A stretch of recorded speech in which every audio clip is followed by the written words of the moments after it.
A campanha Novembro Azul, que divulga ações de apoio às pessoas com diabetes, termina amanhã, dia 30, mas os cuidados com a doença, claro, são para a vida toda. E hoje a gente faz mais um alerta para você sobre o diabetes, que é uma doença crônica, não tem cura e que atinge cerca de 12 milhões de pessoas no Brasil. Algumas, como é que você vai conhecer agora, o senhor Felipe Campos, que convive com a doença há mais de 50 anos e já pôde acompanhar bem a evolução no tratamento. Ele é uma das referências no Brasil de como conviver bem com diabetes. Felipe Campos tem 72 anos e descobriu que é portador da doença quando ainda era criança, aos 12. Daquela época até hoje, ele foi testemunha da evolução do tratamento. Na época, nós não conhecíamos seringas descartáveis, não havia, né? Todas as seringas eram reutilizáveis de vidro, eram esterilizadas. E eu não utilizava insulina logo no início. O diabetes é uma síndrome metabólica que possui diferentes causas, mas o organismo fica carente de insulina, que é um hormônio produzido pelo pâncreas e tem importante função no metabolismo dos carboidratos no sangue. Assim, acontece o aumento da glicose, ou seja, mais açúcar na circulação sanguínea. O diabetes está dividido em 4 tipos.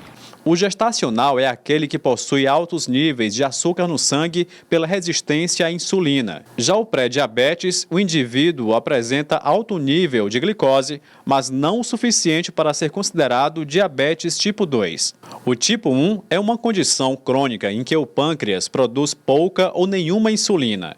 E o diabetes tipo 2 também é crônico e afeta o modo como o corpo processa o açúcar no sangue. Os especialistas garantem que é fácil manter o diabetes bem distante, com dicas simples. Uma delas é dieta equilibrada e a outra, atividades físicas, com frequência mínima de pelo menos 3 vezes por semana, cada uma por 40 minutos. Pelo menos muita gente sabe destas dicas. Tanto eu como minha esposa e nossas filhas também. A gente procura sempre ter cuidado com o açúcar para justamente manter o controle desse tipo de doença. Fazer exercício físico, né?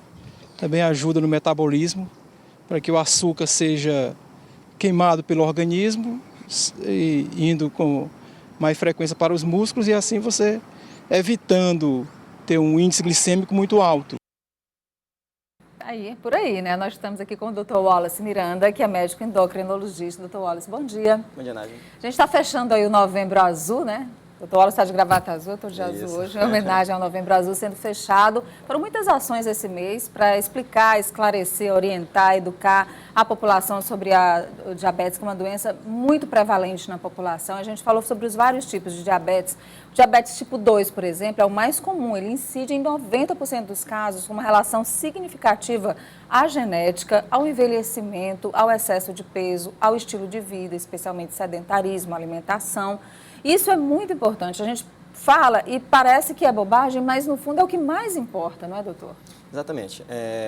E o detalhe importante é que metade das pessoas que têm diabetes não sabem que têm diabetes ainda. Ou seja, desse número que você falou de aproximadamente 12 milhões, pode ser de 12 a 14 milhões mais ou menos no Brasil. Metade não sabe ainda que tem diabetes, ou seja, é um número muito grande. E o principal para a gente prevenir essa doença, já o diabetes tipo 2, ele está muito associado à alimentação, atividade física, fatores genéticos, envelhecimento. O que a gente deve fazer fundamentalmente é uma reeducação alimentar, uma atividade física. Então, temos que fazer maneiras preventivas, devemos tentar evitar o diabetes, diminuir a parte do sobrepeso, obesidade. Então, quando a gente fala em se reeducar, por exemplo, a questão da mudança alimentar é uma coisa que as pessoas enfrentam muita resistência. Há muitas resistências para as pessoas mudarem os seus hábitos alimentares. Então, a gente está falando especialmente do açúcar, do carboidrato, da gordura, frituras. Então, explica melhor para a gente, doutor. Isso, o ideal é ter uma alimentação balanceada. Temos os grandes componentes, o carboidrato, os lipídios, as proteínas, eles têm que ter uma proporção mais adequada. De maneira geral, nossa alimentação ela tem excessos, seja na parte de carboidrato, seja na parte dos lipídios, que são as gorduras, seja na parte das proteínas. Então, a gente tem que ter um controle alimentar bem amplo, de maneira bem mais completa. Além da atividade física, que tem que ser de maneira mais rotineira, né?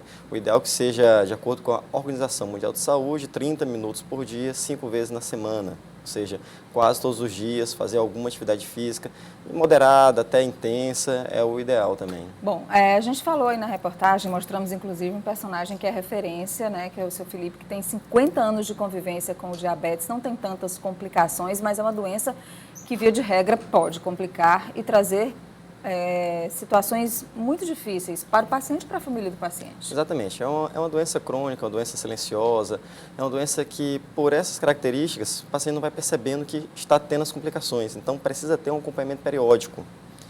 Mesmo não sentindo nada, mesmo achando que é só uma elevação discreta, tem que ter um acompanhamento periódico. E também tem que procurar fazer uma busca ativa naqueles pacientes que têm uma propensão maior a ter essa doença. É aquele paciente que está com sobrepeso, é aquele paciente que não realiza atividade física, que tem taxa de colesterol elevado, que tem taxa de pressão elevada, que tem familiares de primeiro grau com diabetes. Então, ele tem que fazer uma busca ativa. Esse paciente deve ser investigado para ver se tem ou não diabetes. Ou naqueles pacientes, naqueles indivíduos que estão acima de 45 anos. Então, todos eles devem ser submetidos a um screen, a uma pesquisa, se tem ou não diabetes. Bom, a gente falou sobre essa doença que é silenciosa, mas alguns sintomas também servem de alerta, acendem a luz para que a pessoa possa procurar um médico. Quais sintomas são esses? Isso. Os principais é o paciente que está urinando bastante, aquele paciente que vai ao banheiro várias vezes ao dia, durante a noite, madrugada. É o paciente que ingere bastante líquido, por vezes mais de 3, 4 litros de água por dia. Então, o paciente está perdendo muito peso rapidamente. Esses são os principais sintomas quando os valores estão bem aumentados. Quando os valores estão pouco aumentados, o paciente pouco sente, às vezes é uma fraqueza, uma tontura, às vezes a visão fica um pouco embaçada, um pouco turva, às vezes pode sentir um pouco de dores nos membros inferiores, um cansaço que ele refere mais nos membros inferiores.